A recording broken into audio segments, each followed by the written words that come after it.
Nikki. Welcome, welcome, welcome. Happy March month as we march into this month of overflow, no procrastination, the month of execution.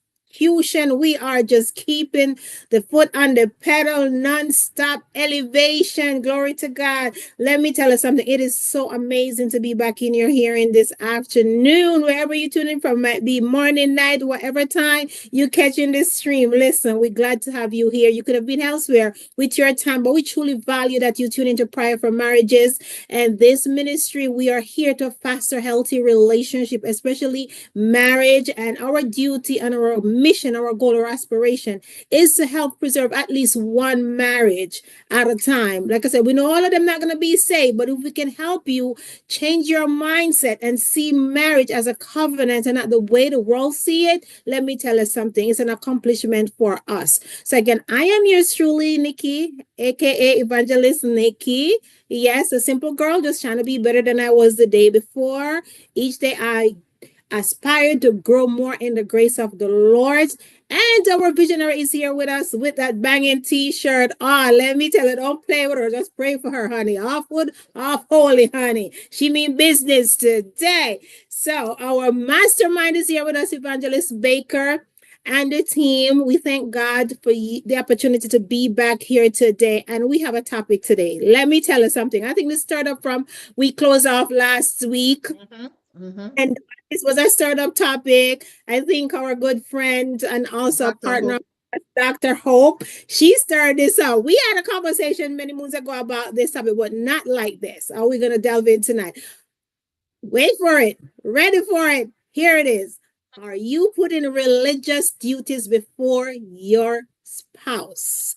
Yes. Are you putting religious duties before your spouse? Let me tell you something. I'm recovered. I was there. I'm not telling you that I never done it and I'm the holy one here. I was that girl. Right. So when Dr. Hope hit that topic, I'm like, ouch. Right. Because I've been there with delving with topics again about, how we can prioritize our pastors and our church duties a lot of time. But we see it still happening. And because we have been recovered, we want to make sure that you are on the right journey to recover it. Hope is not lost. Don't tell me you've gone too far, right? Today is the day for you to course correct. Today is the day for you to turn a new leaf, and we're going to give it the tools, the know-how that we use to help us. So we're going to let Evangelist Baker kick it off. Again, I was trying to kick it off first, but I see she anxious and she's ready to kick it off. So I'm gonna let she come in and we'll tag team each other because we have a lot to delve in. I wonder it's gonna finish tonight because we only have 30 minutes, right? So we're gonna go away to help you. And we need to hear from you. And if you have been there, we need to hear from you. And if you have recovered, we need to hear from you. If you feel like you're at a crossroad right now and you have to choose between church and your spouse, we need to hear from you. So you're at the right place tonight to get the tools you need. Over to you, Evangelist Baker. Amen. Good evening, good evening, good evening, everyone, and welcome to those of you that are on YouTube and Facebook. Welcome. I am one of the hosts, Marcia Baker. I'm an evangelist in the kingdom, and I have my doctorate degree in psychology, pastoral psychology, spiritual counseling. So they call me doctor. So yes, I'm Dr. Marcia Baker, and so we are here tonight. And as Evangelist Nikki said, we just want to help one couple tonight. And if we help that one couple tonight, we would have done our job. All right. So we're grateful. So y'all see the topic. Are you putting religious duties before your spouse? Last week when we were speaking about appreciating your spouse and how we appreciate our spouse, Dr. Hope mentioned it. And sometimes that's how we get topics, right? By persons commenting and saying stuff. And we can't just hit that topic for 2 minutes because it's so important. Because listen, I know quite a few persons that are religious and that are leaders, and we say religious duties because we realize this ministry that not only touches Christians, but we touch the Muslim, the Jews, the Hindus, the Buddhists, the unbelievers. So religious duties, and most persons who are in leadership role, whether you're in the mosque or the synagogue or the Jehovah Witness hall, whatever religion you are, and if you're in leadership, from time to time, you tend to put that your duties that you have in the synagogue or in the church building or in the Jehovah Witness hall or the mosque. Sometimes the spouse go lack, sometimes the children go lacking, right? And sometimes the entire family, a lot of stuff goes lacking in the home because of your religious duty. So I just want to encourage somebody tonight to let you know, do not, and we should not be putting religious duties before our spouse. Listen, as Evangelist Nikki said, she was guilty. She was once there. I was there too, right? I was there, and I think I used to get away with it because my husband and I lived separate in separate countries. Not that we weren't separated, we just lived in separate countries. And so I was able to get to do stuff without it affecting him too much.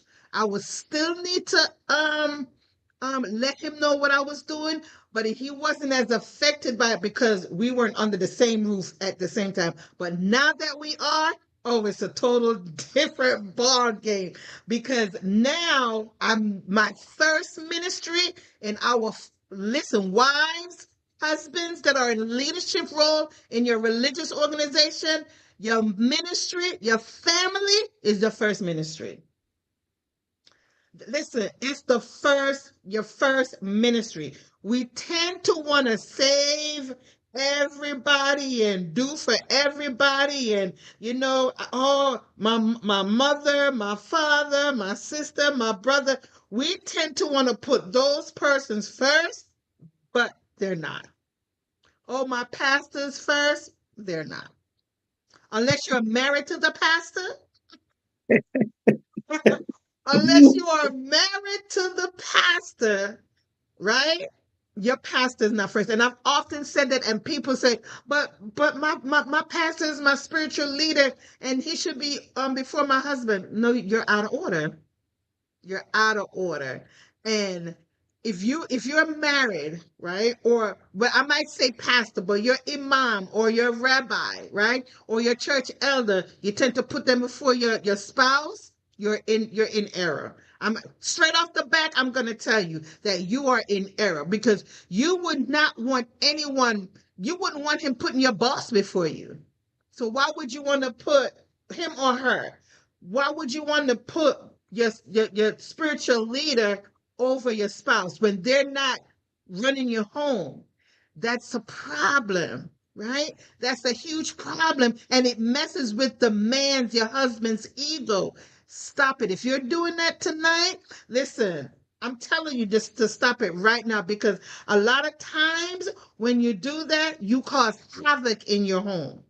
And why would you want to cause havoc in your home? You have such a beautiful home that your husband is taking care of. Pastor's not taking care of your home. Hence why you should, and I say this with all respect. I'm not saying don't respect your leader. That's not what I'm saying. But when you respect your leader over your spouse, that's a huge problem. And sometimes you wonder for your spouse that is not part of your religion and that you're putting the leadership of your organization over your spouse, then that's why they won't come with you. Listen, remember, the male ego is very fragile. They may seem tough, right, Evangelist Nikki? They may seem tough, but that ego, honey, no, no, no, no, no. No, no, no, no, no. And some of you will say, well, my husband always say, you must be married to my pastor. That's fine, because you're putting the pastor before him. No And you should problem. not. You shouldn't. You definitely should not. And nobody in their right mind, right, want somebody to put somebody other than their spouse to be over them, or you respect that person more. Don't respect me more than you respect your wife.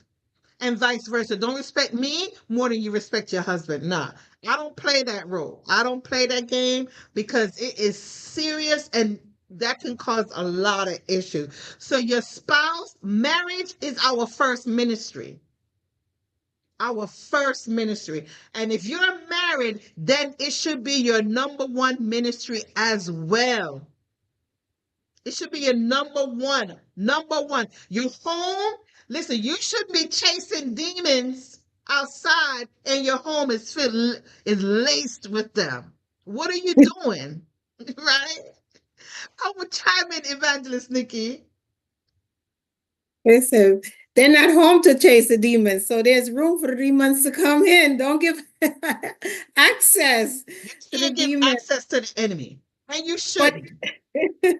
but you know, a lot of time, people are doing it and they're not realizing it because a lot of time when a lot of folks does this, it is definitely a result of different factors. Sometimes it's a deep sense of duty because prior before they were married, they grew up in church and that was their life. So they don't know how to separate the two now. Right. So that's why it's important to set boundaries. You know, they overcommit, make overcommitment, and they scared to say no. You know, the Mm-hmm. yes person, and they feel like Mm-hmm. they're gonna let somebody down. So they rather burn down their house by saying yes to too many church responsibility. Mm-hmm. Mm-hmm. You know, think Mm-hmm. about cultural or religious expectation. In some communities, there are unspoken or Mm-hmm. spoken expectation that faith and church is the first priority, Right. Right. right? And a lot of pastors preach about that, like you honor your pastor and honor the leaders that rule over it. But if you get that your spouse, you know, if well, as a female, my husband is the head of. Once you're married, he's now the priest of my house. He's the head of me now because Mm-hmm. that's the order. When you're single, your pastor is your head, but once you Mm-hmm. become married, now that role of shift, and some people don't differentiate it too. They Right. still act as if they're single. So if you're putting your pastor as a priority, you're operating in singleness, not Mm-hmm. in covenant. Because Mm-hmm. in covenant, your spouse now is your priest. Right. Well, he doesn't save like me, he's not holy like me. Well, you choose him. It That's doesn't, the right. Bible doesn't That's be stick sanctified right like there. your Stick right pastor. there for a minute. Evangelist, stay right there. And that's an issue, right?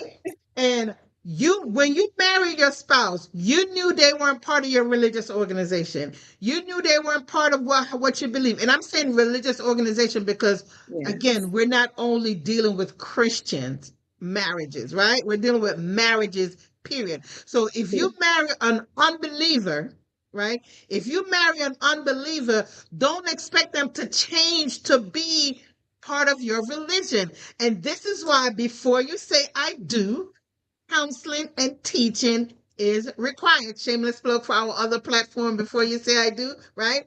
Now, this is why before you say I do, you have to have the conversation. Babe, I'm Christian. Babe, I'm Muslim. I'm Hindu. I'm Jewish. I'm whatever. But you cannot expect your spouse now to automatically conform to your religious beliefs. That needs to be said before, right? And so now what I see, and I'm sure Evangelist Nika see this as well. When you get married now, and maybe they're not going to church, or they're not going to the mosque, or they're not going to the synagogue or the hall, and you get upset. They weren't going before. And but what you said was, and most of the time, I'm gonna put myself out there and say, most of the time is the women that says, I'm okay with it. And then once you get married now, you begin to pressure the man. Because guess what? Guess what, ladies? The men, if they are Christian, they're gonna automatically sometimes go for a woman that's a Christian. And if the man is a Christian and the woman is not, she now will more conform to him than him conforming to her. So if you are dating or courting or engaged to someone and they're not part of your religious belief, when you get married, it's going to be a challenge. Listen, if that's your deal breaker, then don't get married. Seek somebody else, seek out someone else who is part of your reformation, right? Because it's going to cause havoc, right? Right. Dr. Hope said, you stop pressuring your spouse to be what you want. Lord have, listen, that's another topic, Dr. Hope, right? So don't pressure the man. Don't pressure the woman. Listen, have the conversation prior to. Go ahead, go ahead, Evangelist Nikki. I'm sorry. Yeah. No. That's great right there. Because like you said, oh, I'll change it. But the thing is, and it's a twofold to it because a lot of time, like you said, one might become a believer, both were unbeliever, and one become a believer. And now, because I now find new faith, I expect you to follow suit with me. Right. And like I always tell folks, that we, as human mortal beings, do not have the power to change any mortal man. The only power we have is the power to be the change we want to see. So if you want a spouse to go to church, you first have to commit to go to church. And be You don't have to consistent. bother it. Right. You can't, you know what I mean? You have to see the Christ in you to say, you know what, I don't have to tell my husband to get ready to go to church. When he met me, I've been going to church. So it's not like I turned it on just to impress him and now we're together. I don't want to go. No. The problem that we have now, he's a early bird and I'm kind of like a late bird and I'm trying to get on his level now. So what he does, got our clothes from overnight. And even my toddler telling me, Mommy, you're going to make me late for church. But we are, you know what I'm saying? We are consistent, but a lot of time we don't want to give our spouse grace. We come on, Pastor said, well, that's why you this, that's why you that. You're not going to bring them closer to God with that type of attitude. Give them grace and humility. Even when they're acting out of pocket, listen, mighty man of valor, God bless you. Listen, when you speak life over your spouse, instead of chastising them, let me tell you, they will say, oh, she honors me. When you come home and all you do is elevate your pastor, affirming your pastor, and you never affirm your husband. Now, why would you want to go look at a man that he feel like he's in competition with? Come on. My so God. we have to be mindful and use wisdom about the words that we're using. And then we go to church now, and you might have family member in the church. Here you go to church testifying against your husband, not in a good light. What am I supposed to do, Pastor? My husband does this, my husband does that. And then somebody go back and tell him, then he feel like, no, you guys already condemned me. Why would I want to be there?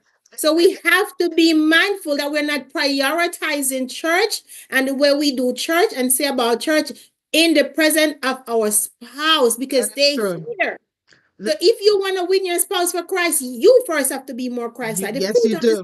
That's definitely everything that you do. A lot of time we use church as a coping mechanism to hide from the issues that is going on in the house instead of sit down together and have those difficult conversations. And then we become disconnect, and now we become married to the church instead of our spouse. Some people use church as an avoidance. Right. To avoid intimacy, to avoid, our conversation, to avoid certain habits. Evangelist Nikki, we gotta pause right there. We gotta pause right there.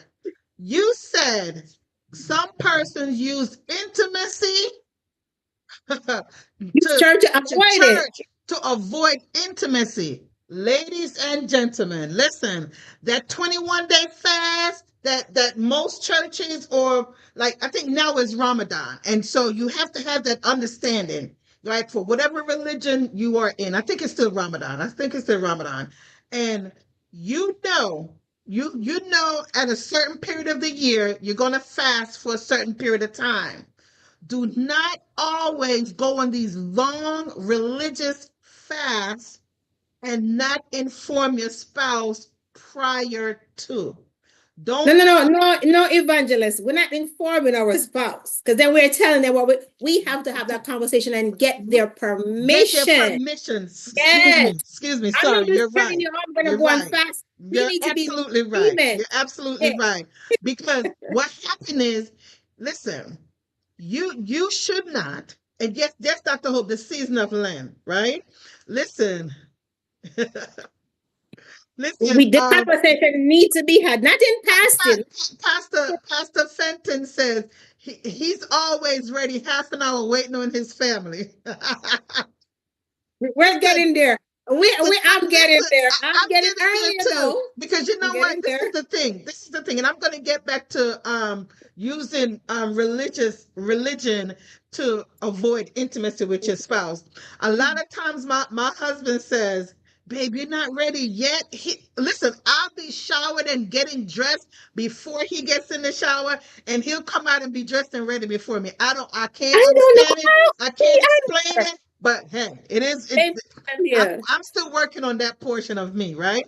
But let's get back to using religion as a way to avoid intimacy with your spouse. Yes, we know we're coming up on the season of Lent. We're in the season of Ramadan. And I know at the beginning of the year, most Christian organizations, they do a 21-day fast. Now, if your spouse is an unbeliever, right? If your spouse is an unbeliever, you can't wait till January 1st to say, oh, Pastor said we're fasting for 21 days.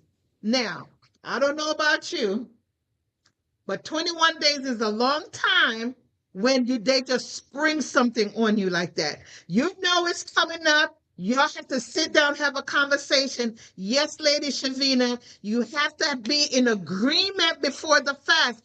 You can't say, all right, I don't care what you say, I'm going to fast. You might as well just eat and stop starving yourself, right? And so a lot of times, and this is a big thing that comes up too when we're fasting, right? We talk about intimacy, like, having intercourse. And most persons, they will fast from their spouse for 21 days now. If you have an unsafe spouse and he did not agree for you to go on a 21-day fast from sex with him, girl, you're setting yourself up for that man to go out there. And you can't say it's the devil because remember, he did not come in agreement with it, or she may not have come in agreement with it. You decided because you wanted to seek God. Listen, remember, you and your spouse is one. And Paul tells us, listen, you come together and Yes. agree for a period of time. That Paul says it, right? So Yes. the Bible says, and we quote a lot of stuff, and we stand on a lot of stuff that Paul writes in the Pauline epistles, except for when it comes to defrauding your spouse. So you cannot defraud your spouse and then go in church and praying and you pray, you say you're praying down heaven, but your spouse is in one. Just like most persons fast 6 to 6. So if you're gonna eat at 6, have have your dinner have your dinner and then have dessert, right? Have have Hint, your, hint, hint, have your dinner and then have dessert because you can't say, "Oh no, I'm on fasting. I'm on fasting." Listen, let me tell you something. You might as well not fast because you will be fasting in vain. And your prayers will be hindered because you and your spouse is not on one accord. Don't you know two is better than one? Right?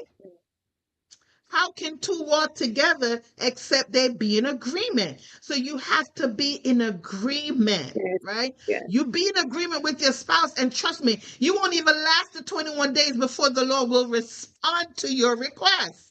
I'm just giving you a hint where, because most of the time we're putting religious duties before our spouse, and fasting is a major one where I hear a lot of men are complaining, oh, my wife is on fasting again. I had a young lady to tell me that her husband was addicted to pornography. And I said, how is your sex life?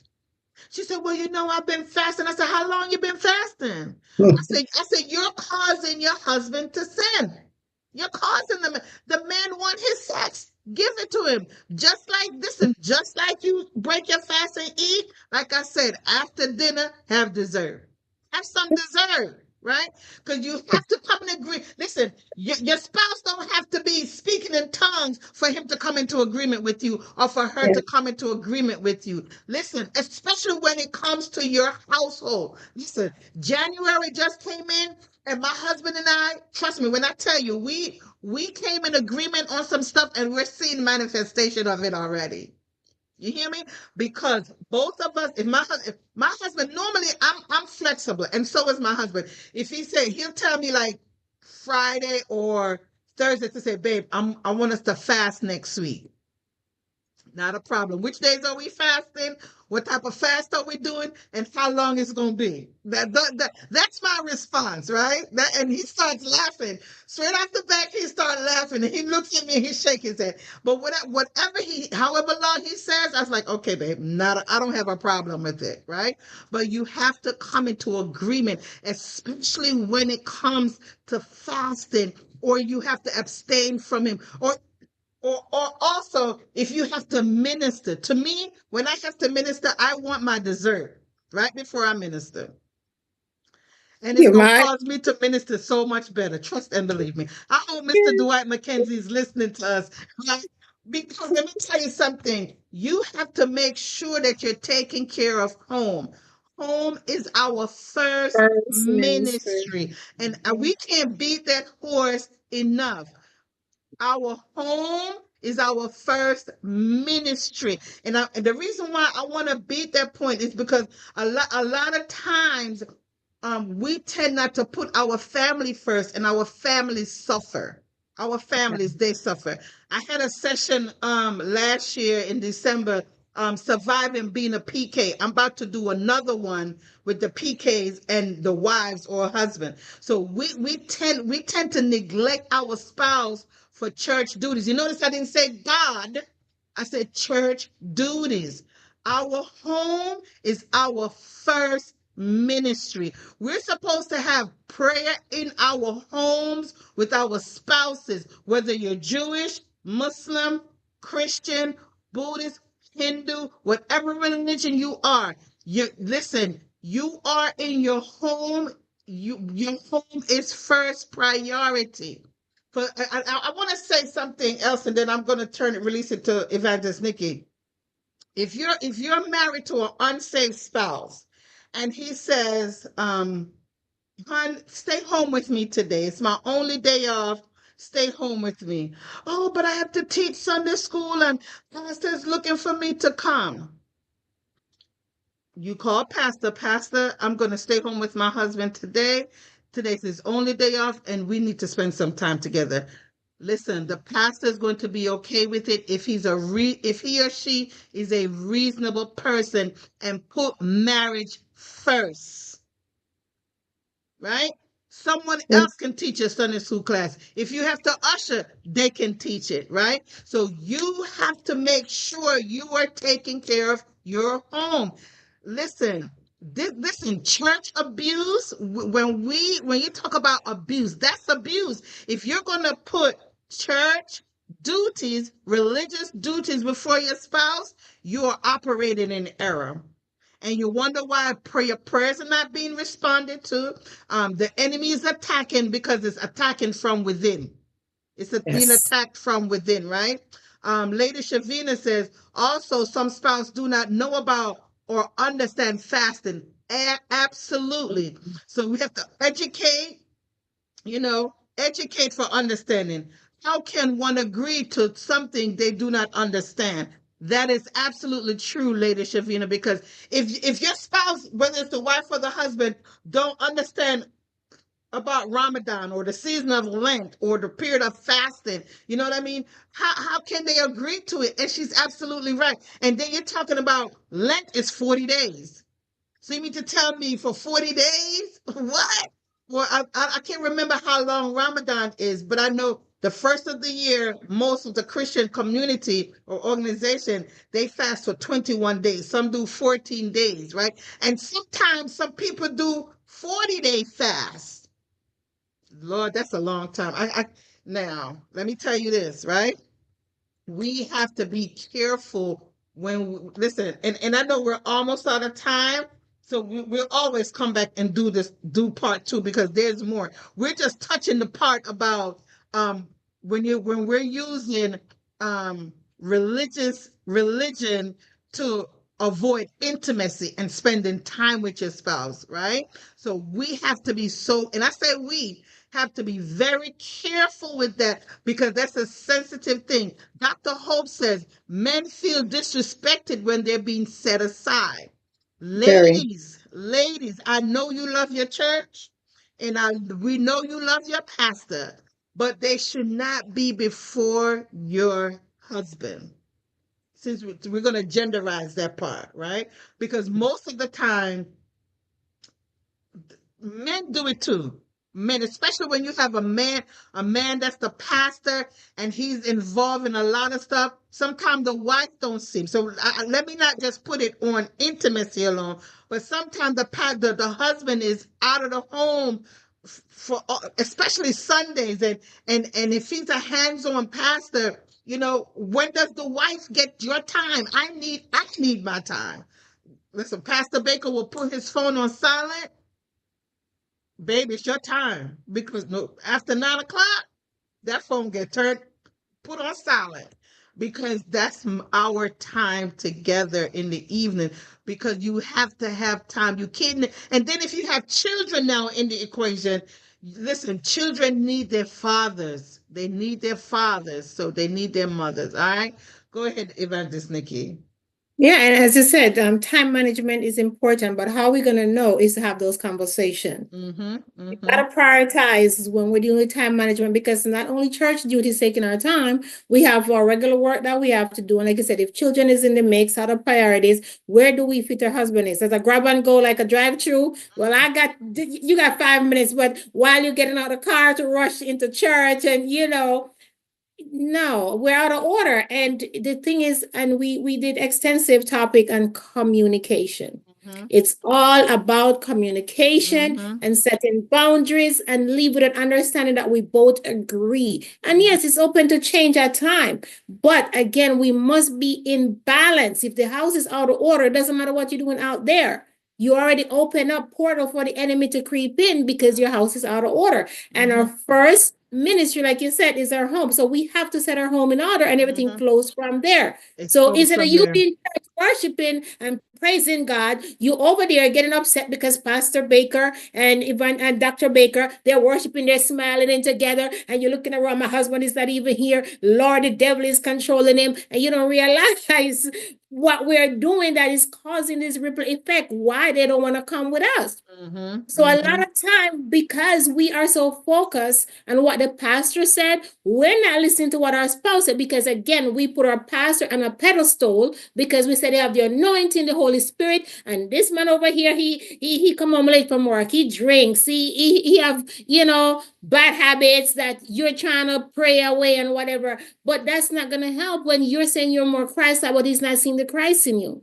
Right. I don't have to tell my husband to go on fasting. I never had to tell him to go on fasting, right? I have the conversation with him. I explain the length of the fasting, how long the fasting is going to be. Most of the time, he beat me to like, babe, let's do a 21-day. We decided to do a 21-day fasting last year. It turned into a 30-day fasting. And you know what I mean? I was the one that was tripping. Okay. When we had to do long fasting, I thought he was the one with the problem. I end up being the one with the problem. And I'm like, we got to put this flesh under subjection, or we got to be real. I'm very transparent. I thought he had a bigger appetite than me until I was tested, right? You see that? When he's traveling and out of town, it was never an issue because my husband travels a lot for work. But he take a sabbatical. Last year when he was home on his sabbatical, right? I have more time with him. So I said, there's a different beast, right? A different beast, that's right. When he's out of town, I'm like, I got this under control because it's the mindset. Listen, guys, he was home and he's on his sabbatical and he decided we're going to do a fasting. I'm like, okay, I'm ready for this. I'm so used to fasting, honey. But being in the same proximity, I have to go back to him and say, I don't think it was going to be this hard. And he's like, what do you want us to do? Do you want us to take a break and get back? And I'm like, no, we're good. But what I end up doing though, which defeat the purpose, honestly, I end up working more. I overextend myself in other duties and obligation. Again, like I said, it easily become avoidance, right? Because I'm like, I don't want to be there to tempt him. And I know sometimes, I'm working on my self-control because my husband, I desire him so much. So I have to work on my self-control. So because I know I wasn't there yet, I overexert myself in church activities, volunteer activities. I walk more. I spend more time at the gym. I do more on the treadmill. I was keeping myself busy. And in no time, like I said, if we're not coming back and using wisdom, we will default to those situations at time, not just in intimacy, but in other situation to avoid the conversation. and sit down and talk about it, because we talk about going on fasting, but we didn't go in detail of how it's going to impact me, because I was the only one. I'm like, I got this. Well, then I get tested so hard. I was like, babe, I'm so proud of you. I thought but I become the weak one. But guess what? I realized I thought that was my strength. And that was his weakness, because I'm judging here, right? Because I thought I got it right. So I was there judging him, not intentionally, until I was tested. I realized how hypocritical I was. So that ended up extending the fasting more, because he has to help me to, get those things out of myself, like put this flesh under subjection. Yes. It was the hardest thing, because I didn't talk it through. He figured it out, because my mindset is like, listen, your flesh, honey, you always on, right? Because we get 10 days out of the month. So I'm like, it's a breeze, Yeah. 10 days hit me. So. So I had to repent. So he helps me, because I was transparent with him. I said, this is my struggle. I started sleeping on the couch. I didn't want to be in the same bed with him. And just like, we have to talk about this, babe. We got to talk about this. That's right. That's right. Me and him never go that long. We usually do the 9 day or the 7 days, but he insists on, because when I'm doing 21 days, most of the time he's not here. So he insists this time that we're going to do a 21-day spiritual fast and a cleanse and all of that incorporated. So I was like, I'm ready. But the caveat to that, he said, no sex. I misconstrued sex with no intimacy. So I didn't want intimacy. He didn't want sex. He wanted intimacy, right? I wanted sex, right? So we end up now. So I'm avoiding him, not intentionally, but my mindset, my thought in my mind, I don't want to tempt him. Don't realize that I was the problem. Look at that. So we end up have that hard conversation and understand, like, he said no sex and I said no intimacy. In my thought, I didn't verbalize it. He vocalized sex, no sex. So I take sex, no intimacy, because my mind is going to lead to the other. So I avoid him, because he's a touchy person. Our second love language is physical touch, right? That's both our second love language. My first is quality time, and his act of service is our number one. But we both are physical touch. So avoid the intimacy, because in my mind, if it goes there, I don't want to tempt him. Lord, when I tell you I was tested, so that's why I said, when we sit down and have that conversation and identify, it's what intimacy is to him, what intimacy was to me. We were on different wavelength. So there was a miscommunication, because I didn't vocalize my thought process of what intimacy looked like to him. I assumed the same for me, because for me, intimacy is going to lead up to something. For him, he's like, no, I just want to hug you when you get in. So I was avoiding him. So that's why a lot of time, like you said, we end up getting to that rut. So even after the fasting over, we can't get back out of it. Because now we start committing ourselves to these activities that last longer than the 21 days. Then we go back. We don't want to disappoint pastor. We don't want to disappoint the first lady, because we already committed to this activity. Not to your spouse. It was to disconnect us from being, get ourselves.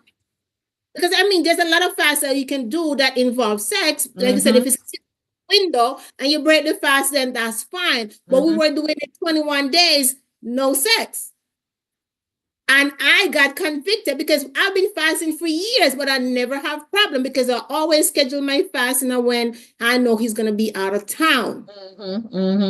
Yeah, it's a challenge when they're in the home with you and you're a magnet and steel. Touching people, right? But the problem that we run into, I didn't, like, I think somebody said earlier, like, what is fasting? We didn't define what was intimacy during our fasting, because for me, intimacy, you gotta stimulate me to get to me. So intimacy, you start stimulating me. So I'm gonna avoid you. Him, whether he's intimate or not, sex is sex for him. Okay, it's a whole different understanding. So we have to be careful when we make this commitment, out of avoidance, out of trying to keep ourselves busy, to disconnect, to not, because sometimes it's good to keep yourself busy based on what's happening. But you have that timeline when you're gonna come back together, like Paul said. Yes. When are we gonna And because we're on fasting and we're not having sex doesn't mean we can't be intimate. Doesn't mean we Intimate. can't But hug. you Doesn't know mean what though? But you know what though, Evangelist Nikki, some leaders, some religious organization teaches like they'll tell you what to do in your house. And again, I'm not telling you to disrespect leadership, but your husband rules your house. Your spouse rules your house, not your pastor, unless you're married to the pastor, right? And so you have to take in consideration your household when we have these religious duties that we have to carry out. You have to consider your spouse and what is best for your household. Remember, the pastor can't put you up because that's going to be an issue because his wife and his family going to be like, why you not at your house? And you can't say, oh, because I disrespected my husband and went on a fast when he told me not to. So listen, Dr. Hope said it so well. When the man is disrespected or when he feels disrespected, when he's set aside, I can't overrule what the pastor say and tell my husband, oh, I can't do that because the pastor say this. No, it's not right. Let me tell you something. Listen, it's God, then your husband. I think church is like third or fourth or maybe even fifth on the scale. It's church. We're talking about church now. We're not saying God. Don't get it mixed up. Don't. I don't want to hear nobody inboxing me to say, "Oh, you're telling people to put their spouse before God, God before their spouse." Listen, I'm saying God is first, then your spouse, your children, family. Church is like fourth or fifth, right? Especially church duties. I'm not saying your relationship with God because guess what now? that is first. Hold When on. you put God first, then you know everything God is first in it with you and your spouse. You're gonna pray together, you're gonna read your word together, you're gonna come in agreement with the fasting together. And like Lady Shavina said, if your spouse don't understand fasting, then you educate them, right? And then if your spouse don't understand about fasting, then you can't push them to do a 21 day. Fast for a whole day. Start small and then increase it each time you go on your fasting until they get the gist. Listen, we're out of time. We're not out of information, and we're going to come back next week because we just hit one point. We've been on for 42 minutes, and we've only hit one point, being the intimacy. Listen, our home, I want to say this. You can watch the replay. Our home is our first ministry. Our marriage is our first ministry. Like Evangelist Nikki said, when you're single, you have time to stay in the house of God for 24 hours. But once you're married, if you are married, you better spend that 2, 3 hours and go home to your spouse. Listen, I'm telling you, you have to make sure. We're going to come back next week because we have some other areas in religious duties that where we put our spouse on the back burner. All right. Listen, as always, I always say, listen, if you're not a part of our Thursday night community, you want to join us on Before You Say I Do every Thursday night at 7 p.m. Eastern Standard Time. This week, I think we're not think. I know we're going to start incorporating prayer once a month on Before You Say I Do. All right. So this Thursday is the first Thursday. So we're going to be praying this week. My God. And we got some intercessors that are lined up and ready to go, ready to pray. Join us on the Zoom. We're not going to stream it. I'm not sure if I'm going to stream it yet. All right. But if we do, you will see the stream and you will join in. We love you. Thank God for you. God bless you. God keep you. Go ahead and educate that spouse about fasting. It doesn't matter the religion you belong to. Educate your spouse about fasting. All right. We love you. We're signing off. God bless you. See you on next Monday, same time. Oh, before I go, also want to take the time to say thank you for those that are subscribing. We're going up in the numbers. I need to get to 500. Can we get to 500 before April? Because I'm trying to get to 1,000, but we're gonna do it in increments. So I want to hit 500 subscribers. before April coming. So just search for us, Marcia Baker Ministries, on YouTube, and hit that subscribe button, hit that notification button so you can turn it on so you can see when we go live. All right. God bless you. God keep you is our prayer. Enjoy the rest of your evening.